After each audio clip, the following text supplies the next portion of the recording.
আসসালামু আলাইকুম এভরিওয়ান। আমাদের ডাক্তারবাবু কিছু বলতে চাই। ডাক্তারবাবু বলেন। তুমি খাচ্ছ, তোমার হাড় পড়েছে, তুমি কিছু বলো। বাংলাদেশে যে মিসাইলটা তৈরি করা ঠিক মতো পোলার মাথা দিয়ে তার মাথায় একটা টুপি পরে দেওয়া আছে। উন্নত বিশ্বের মতো ভালো মিসাইল সিস্টেম না থাকলেও বাংলাদেশের কাছে রয়েছে টাইগার 300 মিসাইল সিস্টেম। ডাক্তার ঘুমাচ্ছে হা করে। তো বন্ধুগণ, আজকের হচ্ছে মার্চের 6 তারিখ, অর্থাৎ ফাল্গুন মাসের 21 তারিখ। আর আজকে ফুরফুরা শরীফে সেই বিশাল ঐতিহাসিক জলসাটা হচ্ছে। অলমোস্ট এখন রেডি হয়ে গেছি, বার হব। এখন বাজে 2:30 মতন। আর তোমরা কম বেশি সকলেই জানো, গত বছর আমি বাইকে গিয়েছিলাম, তো দেখেছিল হয়তো কোনো সমস্যা আমার পথে হয়নি। এবারে তেল নিয়ে একটু সমস্যা হচ্ছে, সেই কারণে ভাবলাম যে এবারে ইকো গাড়িতে যাওয়া যাক। সো কিছু বন্ধু বান্ধব তারাও খুশি হবে, ওই জন্য ভাবলাম যে এবার ইগো গাড়িতে যাওয়া যায়। তো অলমোস্ট এখন রেডি হয়ে গেছি। এখন এখান থেকে আমরা ফার্স্ট আমাদের যাওয়ার চিন্তা ভাবনা আছে জাকারিয়া স্টেটে। ওখানে গিয়ে ইফতার হয়তো করব, বা যদি সুযোগ পাই তো করবো, না তো বাইরে কোথাও করে নেবো। ও ডাক্তার, তুমি রেডি? হ্যাঁ, হ্যালো গাইস, আমি যাচ্ছি এখন কোথায়? কোথায় যাচ্ছ বলো? ফুরফুরায়। এই জাকারিয়া স্টেটে যাসনি? মেন উদ্দেশ্য ফুরফুরা। ভাই ডাক্তার, ভিডিও হচ্ছে। হ্যাঁ গাইস, আমরা এখন যাচ্ছি কোথায়? ফুরফুরায়। আরে নাসি ভাই, তুমি এখন কোথায় যাচ্ছ?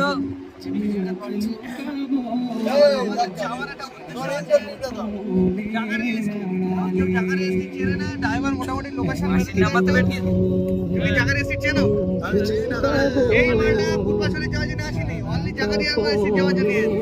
গরিব মানুষ ভাই, বাংলা ভাষা ভাই, গরিব মানুষ, পয়সা করি নেই, ওই কারণে। একটু যদি এরা বলা হয় জাকারিয়া সিট যাওয়া একটু লেগে যাবে। ডাক্তার, তুমি কিছু বলবে? আমরা এখন যাচ্ছি ফুরফুরা শরীফ ভাইজানের দরবারে।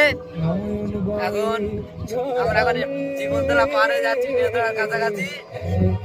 আমার সাথে আছে নাসিবা, আছে আমাদের বড় ভাই আছে আব্দুল্লাহ, আমার পিছনে আছে শাহিদ, আমার পাশে দেখো গাইস পাশে আছে। এখন জাকারিয়া সিট আমরা যাবো না, চিন্তা আমরা নিচ্ছি এই প্লাটা গাড়িতে নেমে যাবো। তুমি নেমে যাও, আমি আর রায়ান মোটামুটি ফুরফুরা যাবো। ভাইয়ের সাথে দেখা করতে হবে। জাকারিয়া স্টেটে না জানি ভাই, আমি নেমে যাবো, এই নেমে যাবে। যাবে কিনা জানি না। না, আমি যেতে পারি, কিন্তু ভাইজানের সাথে দেখা করতে আসবো, এটাই বড় বিষয়। ব্যাস, বন্ধ করতে হবে। আসসালামু আলাইকুম এভরিওয়ান। আমাদের ডাক্তারবাবু কিছু বলতে চাই। ডাক্তারবাবু বলেন। আমার কি বলেন ডাক্তারবাবু, কি বলতে যাচ্ছেন? কিছু বলতে চাই না। আবার আমাদের ডাক্তারবাবু রোজা আছে, ছিল বেশি, তো এই কারণে রোজা লেগে গেছিল। গাড়িটা ঘুরো। তোমার কি রোজা লেগে গেছে দাদা? না গাইস গাইস, আমি এখন তরতাজা অবস্থায় আছি। রায়ানের একটা রোজা লেগে গেছে। না, মোটেও রোজা লাগিনি, আমি জানান করতে যাবো। এই গালে এটা কি পরে রেখেছো তো? এটা আমাদের 26। ও 26। জাকারিয়া স্টেটে এসে তোমার কেমন লাগছে? ও ডাক্তার, আমি এর মধ্যে কিছু বলবো না। আচ্ছা এই ডাক্তারের বলবো না। দাঁড়া, আমরা জাকারিয়া সিট আগে যাই। এই তো এবার বলো, জাকারিয়া স্টেটে এসে তোমার কেমন লাগছে? কেমন লাগছে? আচ্ছা, বলা আমরা খাতি পাই না, তোরা বেরো, কিন্তু এরকম বল। এই জাকারিয়া স্টেটে ভিড় লেগে গেছে, ওই জন্য হয়তো ডাক্তারের মন খারাপ। এই ডাক্তার, হ্যাঁ তুই কি ইফতার করেছো? নাকি এখন যা ওকে, তুমি কি ইফতার করেছো? তার করলেই তো আমার সব। ইফতার করার জন্য তো ব্যস্ত হচ্ছি কেন? আমি বেড়াটা বুঝতে পারছি না সেখান থেকে। জোগাড়া পানি এটা কিনে নে, ইফতার খুলে নে। সব ব্যবসায়ী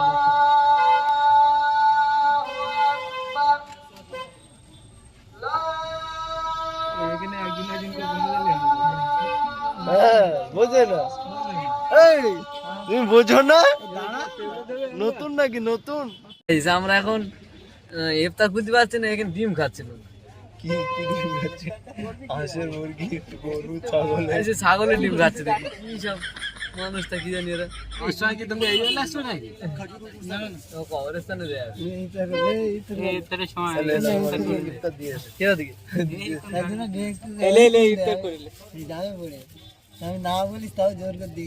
সো গাইস, তোমরা তো দেখেইছো একটা দাদা আমাদেরকে ইফতার দিয়েছো, তো সেটাতে তো আমাদের ইফতার সবার করা সম্ভব হবে না। ওই কারণে আমরা একটা প্লেট কিনেছিলাম 30 টাকা করে দিয়ে দিয়ে সবাই ইফতার করে নিয়েছিলাম। আর এখন আমরা জাকারিয়া এস্টেটের ভিতরের গেটে ঢুকছি। আর জাকারিয়া এস্টেটটা ঠিক সন্ধ্যের পরে এরকম দৃশ্য।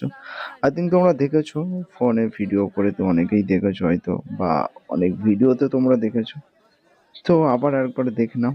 এই তো আমাদের ডাক্তার, ও ডাক্তার বলো কি বলছো? জিন্দা হে। জাকারিয়া এস্টেটটায় দিন দিন এতটাই ভিড় বেড়ে যাচ্ছে যে ফুরফুরা শরীফে যে হারে ভিড় হয় তার থেকেও এখন যেন জাকারিয়া এস্টেটে বেশি ভিড় দেখা যাচ্ছে। আর ভাই এটাই হচ্ছে জাকারিয়া এস্টেটের মেন যে মসজিদটা আছে, এটাই হচ্ছে সেই মসজিদের গেট। কতটা উঁচু তোমরা দেখতে পাচ্ছ, আর ভিতরে কতটা জাম তোমরা দেখো। ম্যাক্সিমাম যারা এর ভিতরে, আমি বলবো যারা এর ভিতরে ঢুকতে চাও অন্তত ইফতারের ম্যাক্সিমাম 1 থেকে 1.5 ঘন্টা আগে মোটামুটি তোমরা আসরের নামাজ পড়ে সাথে সাথে যদি তোমরা এর ভিতরে ঢুকে যেতে পারো তাহলে হয়তো তোমরা ঢুকতে পারবে। তারপরে আর ঢোকার কোনো চান্স আছে বলে তো আমার মনে হয় না।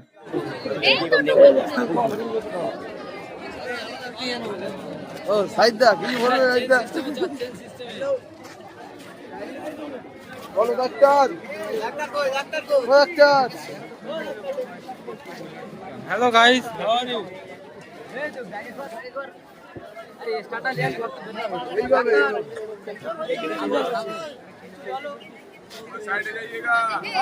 এটা হচ্ছে রেলগাড়ি। এটাই নাকি জাকারিয়া এস্টেটের বিখ্যাত খাবার।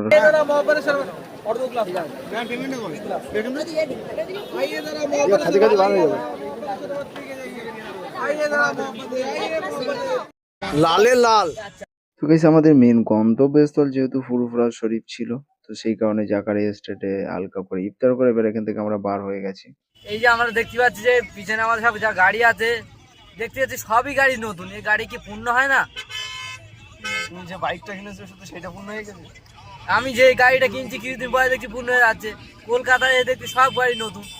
আচ্ছা এত নতুন গাড়ি ছিল কোথায়? প্রশ্ন থেকে গেল। প্রশ্ন থেকে গেল, দর্শকের কাছে প্রশ্ন থেকে গেল।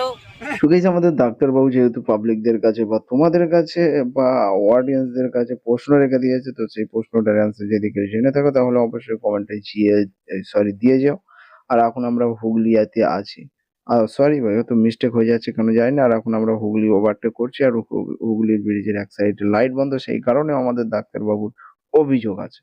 এন্ড তারপরেই আমরা ফুরফুরা শরীফে পৌঁছে যাই এবং আমাদের খুবই খিদে পেয়ে যায়, তো সেই কারণে একটা হোটেলে চলে যাই আমরা খেতে। তুমি খাচ্ছ, তোমার হাড় পড়েছে, তুমি কিছু বলো।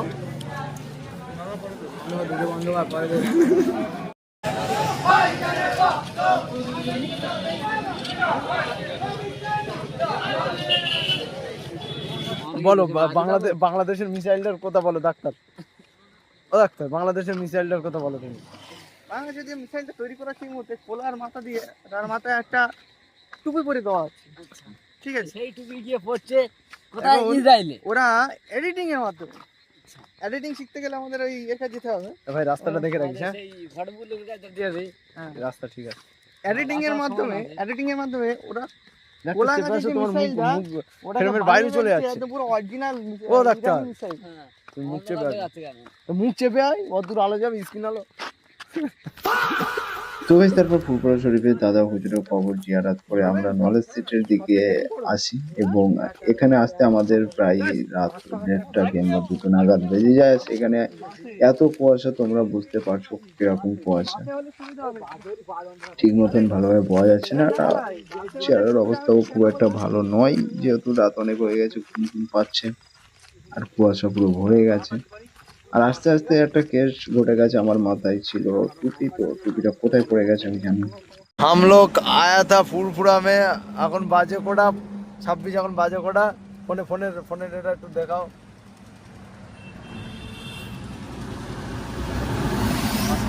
5:30। ডাক্তার ঘুমাচ্ছে হা করে। মশা। আর এটা হচ্ছে সাইদ। এই ভিডিও দেখাবো মশা।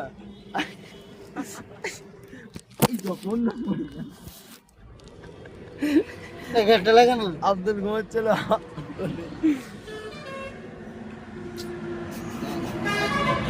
আল্লাহ কি তো মজা হয়, খাইয়া দাও। ওই যে হুগলি ব্রিজ পার হতে হতে আমাদের প্রায় টাইম হয়ে যায় প্রায় ওরকম 7:30 কিংবা 8টা। আর এখন 8টার বাজে, আর এখন সায়েন্স সিটির কুয়াশাটা দেখো। সায়েন্স সিটির মানে সায়েন্স সিটির যে ঘরটা আর কি সায়েন্স সিটিতে ভালোভাবে পাওয়া যায়, সেই ঘরটাও ভালোভাবে পাওয়া যাচ্ছে না, যেহেতু ফোনের ক্যামেরাটা একটু ভালো আছে বলে অনেকটা হয়তো পাওয়া যাচ্ছে। তো এই আজকের ভিডিওটা এইটুকুই এন্ড করছি। তো ভিডিওটা যদি ভালো লাগে অবশ্যই লাইক কমেন্ট শেয়ার করে দিও। নেক্সট 2-3 বছর পর আবার ভিডিও আসবে, অপেক্ষা করো। টাটা।